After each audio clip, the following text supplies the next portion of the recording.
Are there any supplements that you would recommend everybody to take?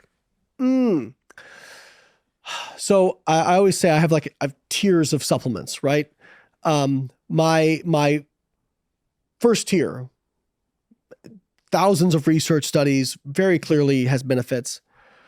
Creatine monohydrate, which we've known about the performance benefits for years. We've known about the strength benefits, the body composition benefits. You take it every day?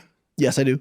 Now it's coming out that there's cognitive benefits. And I want to say, man, I hope I don't get this wrong. So I will fact check this and make sure you ask me for the study.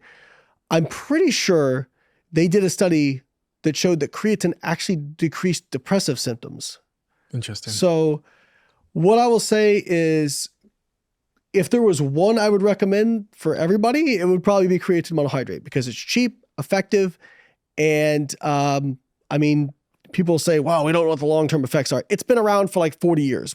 If there was long-term effects, we'd have seen it by now. And just a quick aside, creatine monohydrate, don't waste your money on anything else. There's people try to reinvent the wheel with creatine because monohydrate, remember when like big screen, flat screen TVs came out? I'm showing my age here. No, I remember. But I remember when it was like $1,000 for a 40-inch screen TV, and now you can get one for a stick of bubble gum. You know what I mean? Yeah. Uh-huh. And it's because everybody makes them. They're so ubiquitous, it drove the cost down, right?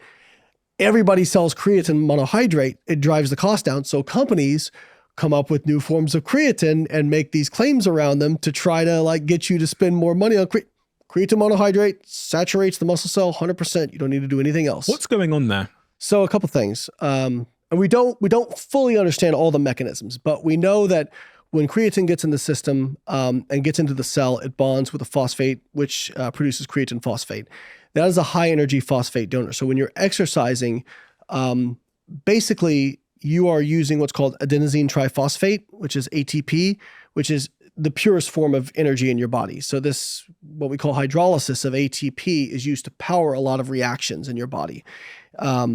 And so ATP, triphosphate, 3 phosphates, to power these reactions, it gets cleaved to ADP, adenosine diphosphate, plus an inorganic phosphate, right? Creatine can donate its phosphate to ADP, reform ATP. So what we see is, especially during anaerobic exercise, better performance with creatine because it's a high energy phosphate donor, can help replenish that. And then it also pulls water into the cell. And we think that that's part of the body composition benefits of it because, a hydrated muscle cell, muscle cells are 70% water. They're mostly water. And people say, well, it's just water. Okay, but that's lean tissue. And there's actually I believe there's some evidence that actually hydrating the muscle basically actually improves the contractile properties of the muscle. So that could explain part of the strength benefits. And of course, again, it's going to show up as lean mass, right?